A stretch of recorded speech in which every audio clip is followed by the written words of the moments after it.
All right, good morning, everyone. So this video is going to be pertaining to reduction and oxidation, more specifically oxidation states. You can see the title is Redox, but that still stands for reduction and oxidation. So what we're going to do is we're going to first identify some definitions. So reduction is the gain of electrons, and reduction can happen in any atom.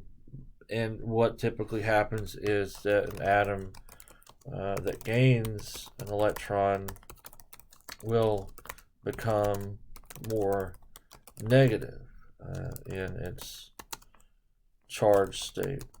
Now, and I say negative, I don't mean that it has to be a negative charge. It drops in charge. So a great example would be iron plus 3. So if iron plus 3 was to gain 3 electrons, it would form an iron with a 0 charge. And so you can see that the iron is not in a negative charge, and it's not going to be. It's going to be 0 in its lowest state in terms of its oxidation number. But, so now oxygen, for example, if you have O2, if it gains an electron, in this case 2 electrons, you're going to form oxygen with a 2 minus charge. So balance this out here. So it forms this negative 2 charge here, and so the oxygen starts off at 0. So anything that's in its native state is 0 first of all. So iron, oxygen gas, hydrogen gas, chlorine gas, etc. These are elements that are found in their native states, and they don't have any oxygen. It's 0 basically. So, but when they start to bond and form interactions with other molecules, other atoms, they start to change in their oxidation states, especially when you see chemical reactions. So that's the first thing, is understanding what reduction is. Now, oxidation is the loss of electrons. Now, when you lose electrons, all right, it's where an atom that loses an electron will become more positive. So, great example, it would be, let's say, hydrogen gas. So hydrogen 0, but when hydrogen gas reacts, it could form H plus, and so you have the difference of this 0 charge and the plus 1 charge, and so you end up with an oxidized atom of hydrogen because it's becoming more positive. Another good example would be copper changing to copper plus 2. So here is another example where it becomes more positive. Now, again, you could have a negative ion. So a good example would be chlorine that has a negative 1 charge, it's chloride, and it reacts to form chlorine gas. So chlorine gas is 0. So in this case, all 3 of these are examples of substances being oxidized, and it doesn't necessarily mean it has to become a positive charge, because it just depends on the motion and the movement of the electron. And that's really what redox is. Redox is observing the movement of electrons from one atom to another. All right, and so this happens in several different types of reactions. Now, a couple of the reactions we have looked at that it does happen in is synthesis, decomposition, and signal replacement reactions. So those 3 are primary reactions that you see redox take place. Now, before we go into anything with a reaction, the first thing beyond understanding the definitions is knowing how to determine the oxidation state. So that's the question that I want to be able to answer here for you. So how do we determine oxidation states? So the first thing you do is you have to look at what element's present. So I'm just going to throw an easy one out here. Okay, so copper plus 1. Well, in this one, it's pretty much giving you the oxidation state. So this here, this charge plus 1 represents the oxidation state for that copper atom. Now, sometimes it's not that easy. Sometimes, like CO2, you have to break it down. And so we're going to look at carbon here and CO2. Now, you have to have some knowledge of the molecule. So you have to know something about it. Well, what we do know is that the oxygen itself is -2, and there are two of those. So 2 times -2 gives me a -4 charge. Now CO2 is a neutral molecule, so you set this equal to 0, and so you ask the question, well, what -4 equals 0? Well, 4. 4 is the answer. So now I got to look back in the formula, make sure there's nothing weird. There's only one carbon, and that one carbon will have a +4 charge. So the oxidation state for the carbon is +4. Now let's do another one that has carbon in it. So now this is an example of oxalate. And oxalate, we're going to be looking at the carbon here. So the oxalate is a polyatomic ion. It has a charge of -2.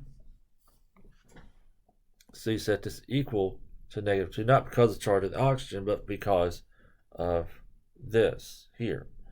Now, the oxygen is -2, and there's 4 of them, so 4 times -2 gives me -8.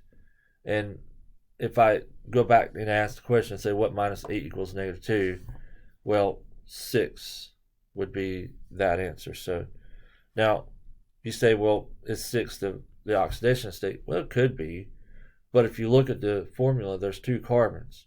So we need to split the oxidation state with the number of carbons. So 6 divided by 2 gives me +3. So what we can see here is that this carbon atom can have a +3, and it also can have a +4. So we see both examples here of the oxidation state for the carbon and how that can change. So if we were to say that this carbon went from a +3 to +4, we would say that the carbon is oxidized because it's becoming more positive. All right, it's a good example. All right, so let's look at another one. So let's look at sulfur. All right, so we're going to pay attention to the sulfur atom in these molecules. So we're going to look at SO2. We're going to look at SO3, 2-, and we'll look at one more, S2O3 with a 2- charge. All right, so each case we're going to look at the sulfur. So we're going to start off on the left and work our way to the right. So the sulfur on the left is, well, we know that this is equal to 0 because it's neutral. The charge on the oxygen is -2, so that's -4. And 4 minus 4 equals 0. So there's only one sulfur. That means that sulfur has a +4 charge. All right, so that's the first one. So all we're doing is back calculating to figure this out. So we set this equal to -2 because of the charge. The oxygen is -2, so 3 times -2 gives me -6, and 4 minus 6 equals -2. Well, there's only one sulfur, so that means that sulfur is also +4. All right, now looking at the next one here, so you have the charge is -2, so equal to -2. So again, you got to pay attention to the charge if there is one. The oxygen is -2, so 3 times -2 gives me -6. 4 minus 6 equals -2. Now, there is a difference here. All right, if you notice, the difference here is that there are 2 sulfurs in this. So 4 divided by 2 gives me 2. So this sulfur here has a +2 oxidation state. So those are just a few more examples in terms of how to determine the oxidation state for nonmetals. So let's do a couple with metals. So all right, so let's say we have this molecule here. Well, this molecule is neutral, so you set this equal to 0. The oxygen is -2. There's only one oxygen, so that means that is -2. And so 2 minus 2 equals 0. Now, there are 2 coppers, so 2 divided by 2 gives me +1. So this copper has a +1 oxidation state. Let's take another molecule. All right, so this one you have copper and 2 hydroxides. So again, we set it equal to 0. All right, the hydroxide is -1. There's 2 of those. That's -2. All right, and then 2 minus 2 equals 0. And well, the copper is +2. All right, so the copper is +2. Now, if we were to say, okay, well, if the copper +1 goes to copper +2, well, is this reduced or oxidized? Well, it's increasing in positive charge, so you would say that the copper atom is oxidized. Now, if you go back up here and you look at this sulfur, and if it were to turn into this sulfur, well, then you would say that the molecule, that the sulfur is reduced because it's going down in its charge, whereas this one is going up, so it's oxidized.